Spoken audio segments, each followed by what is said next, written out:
Seguimos en Radar hablando de publicidad estatal, algo que se cuestionó en el anterior gobierno y que vemos reaparecer. Felipe Chapman, escuchamos a la viceministra diciendo que planean gastar apenas 20% de lo que se gastó en el quinquenio pasado. Bueno, a mí me gusta más la acepción de propaganda, más que publicidad. Y estuve en desacuerdo con aquel entonces, lo estoy en desacuerdo ahora y lo estaré a futuro. Yo pienso que, sobre todo para un país de recursos muy limitados, como lo es Panamá, creo que las necesidades son mucho más apremiantes que utilizar esos recursos de la forma que se han usado en el pasado, donde se abusó definitivamente. Yo diría que en casos anteriores, y coincido con los voceros de gobierno, llegó un momento dado que rayó en lo ofensivo.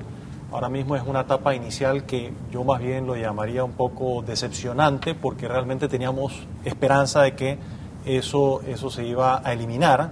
Ese tipo de mensajes. Ese tipo y yo creo que si la gestión es buena y la utilización de los recursos son efectivos, eso va a hablar por sí solo, vas a hacer la mejor carta de presentación. Es más, sin ser esa mi área de pericia, los resultados de las elecciones creo yo que hablan por sí solos. Es decir, la propaganda, no publicidad, la propaganda del Estado no sirvió, promoviendo la figura del Ejecutivo y sus defendidos no sirvió. Es más, yo creo que produjo el efecto contrario, produjo el efecto donde realmente rayaba ya, como mencioné anteriormente, en lo ofensivo. Así que yo no pierdo las esperanzas de que se recapacite y de que se concentre entonces en hacer llegar el mensaje de otra forma. Yo he visto varias de esos anuncios, algunas de esas cuñas o pautas. A mí no me dijeron nada que yo no sabía, y si ya alguna de esas cosas yo las sabía, leyéndola a través de medios impresos, escuchándola a través de medios radiales, leyéndolo en radios, en distintos medios, yo me atrevería a decir que el resto de los panameños también tiene acceso igualmente a nutrirse de información por esa vía. Miki Fábrega, Felipe Chapman dijo, necesitamos a alguien experto en el área de publicidad para que nos explique. ¿Sirve la publicidad estatal? Porque a juzgar por los resultados del 4 de mayo, las elecciones, claro, no sirvió de nada, o sea que ni siquiera es algo efectivo. Mira, yo creo que aquí hay dos cosas claves. Una, y estoy totalmente de acuerdo que la publicidad estatal, como sea que lo quieran llamar, sí debe ser regulada.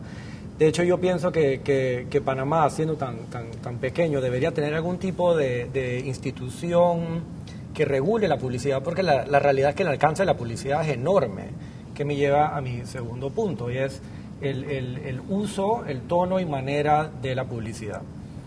La publicidad bien utilizada y hecha de manera estratégica puede ser una herramienta que puede lograr dentro de la comunidad, de la sociedad, un cambio hacia ahorro energético, un cambio hacia X o Y comportamiento.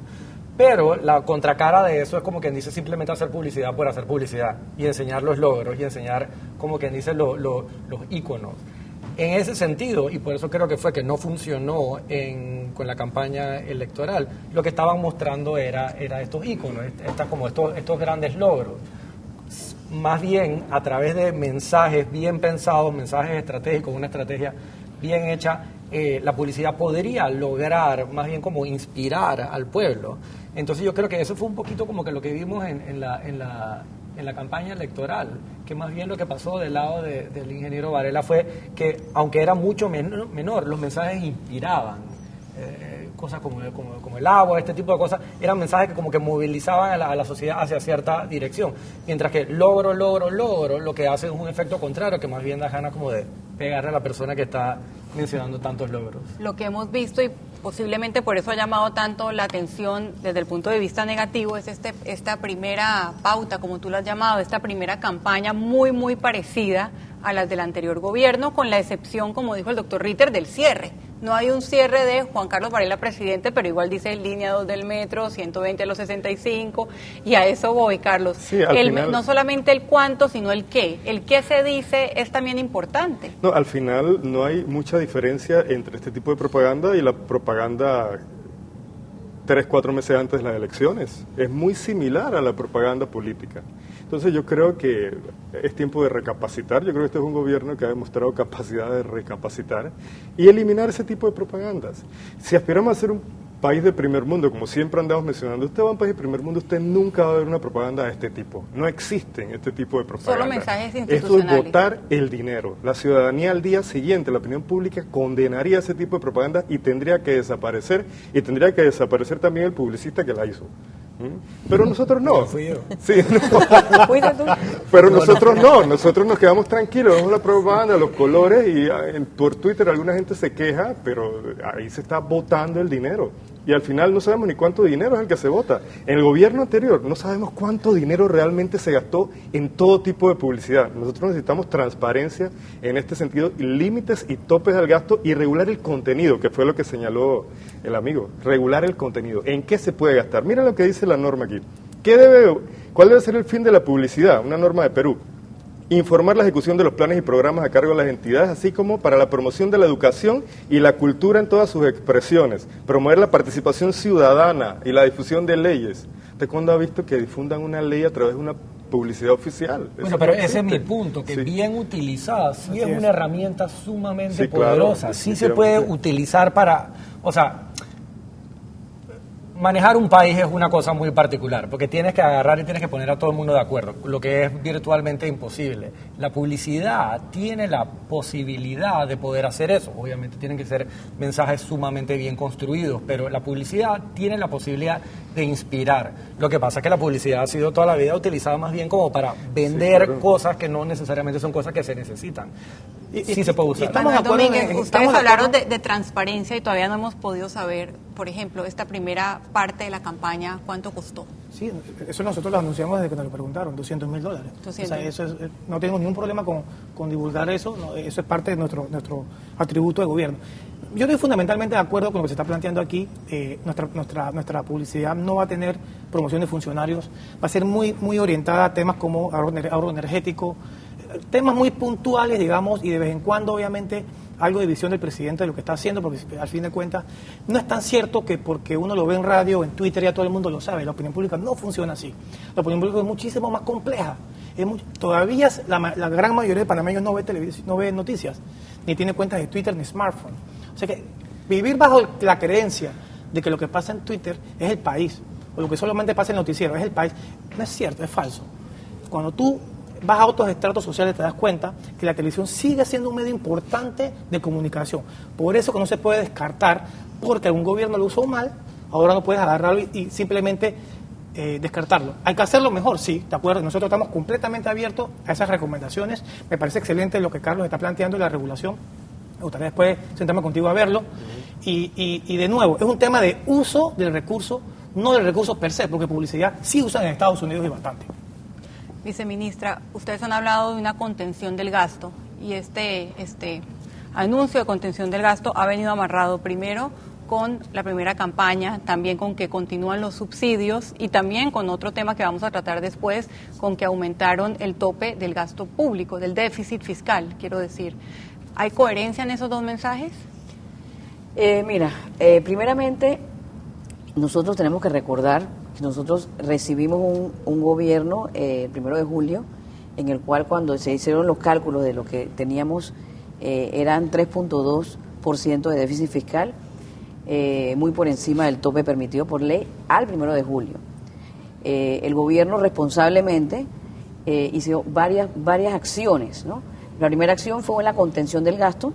Se hizo una contención del gasto que está en ejecución de $550 millones. Y adicionalmente pues se hizo el anuncio de la moratoria que finalmente fue aprobada y está en ejecución, que se espera conseguir más de $100 millones. Efectivamente, ese 3.2% era, digamos, la radiografía de lo que nosotros encontramos al 1 de julio. Ahora, si esa radiografía tú le incluías los ingresos que no se iban a recibir y los gastos adicionales que se habían sido incluidos en el presupuesto ajustado, que fue por más de $800 millones, al final, si nosotros no hubiéramos hecho nada, el déficit fiscal hubiera terminado en $5.8 millones. Ese fue el análisis que hicimos en aquel entonces. O sea, el 3.2, entrar como que aquí no ha pasado nada y sigamos la fiesta, ese número transformado a número fin de año con lo que estaba aprobado era 5.8. O sea que definitivamente sí se ha hecho un gran trabajo, han habido hubo muchas reuniones de vistas presupuestarias, primero internamente en el Ejecutivo y en todas las instituciones centralizadas y descentralizadas. A nivel del gobierno central, el presidente les pidió que hicieran su cuota de sacrificio y efectivamente ahí salió la contención del gasto y adicionalmente pues está la moratoria y básicamente entre estas dos iniciativas se logra que lleguemos a lo que solicitó la Asamblea, lo que solicitó el Ejecutivo a la Asamblea, que fue el tope de 3.9%. Felipe Chapman, ¿cómo ve usted eso? ¿Subir el tope del déficit fiscal es una buena señal en términos económicos? Por supuesto que no es una buena señal, pero sí tengo que estar de acuerdo con la viceministra en reconocer que venía una tendencia de un déficit marcado muy grave. Para eso hay que entender los antecedentes. Termina un gobierno que usó una utilización supremamente agresiva del gasto público, una política expansionista que fue con el ciclo económico de una manera injustificada, con ningún tipo de priorización del gasto operativo o el gasto de capital. Probablemente la expansión de gasto más importante que ha habido en la historia republicana. Es decir, llegó a una situación donde se encontró un país que tenía los elementos y las bases para acelerar su crecimiento económico y en vez de haber administrado eso de manera responsablemente, pues decidió hacer lo contrario y ahora estamos pagando las consecuencias. Y esa tendencia no se puede reversar a corto plazo. Se puede reversar si estamos en acuerdo en propiciar una crisis primero a lo público y posteriormente a lo privado. Así que mi recomendación prudente sería, pues no hagamos eso. Vamos a tener que ir haciendo un ajuste paulatinamente. Es decir, revertir esa tendencia deficitaria heredada del gobierno anterior en el mejor de los casos va a tomar un par de años. Y sí esperaríamos que antes que finalice este gobierno, ojalá se haya reversado esa tendencia de forma tal de que estemos caminando en una senda que nos lleve más que hacia un saldo deficitario, a un saldo superavitario y que nos permita realmente acelerar la reducción del coeficiente de endeudamiento. El coeficiente de endeudamiento se redujo prácticamente en nada en 5 años, es decir, la deuda aquí más que se duplicó en 5 años, es decir, tomamos deuda en exceso de los 12.000, 13.000 millones de dólares en poco menos de 5 años y la inversión que queda para mostrar en qué se invirtió es muy poca en términos de inversiones que realmente producen competitividad o aumento en la productividad del país. O sea que es dinero que realmente perdimos. Yo diría que esa tendencia del gasto pues nos permitió, por ejemplo, cuando empieza a reducirse el coeficiente de endeudamiento, en bajar de 70 a 45% de deuda pública contra el tamaño de la economía, a quedarnos estancados en 45%, cuando hubiéramos podido terminar perfectamente a niveles de 30%, de forma tal de que en situaciones como la que estamos viviendo ahora, ante una evidente desaceleración de la economía local y mundial, tendríamos los recursos para estimular el crecimiento económico. Me quedo con esto porque vamos a tratar de entender qué significa esa situación de finanzas públicas en términos de las prioridades que debe tener el gobierno en su presupuesto, que por cierto, doctor Ritter, se quedó sin aprobar en las sesiones ordinarias. Usted quédese en el radar.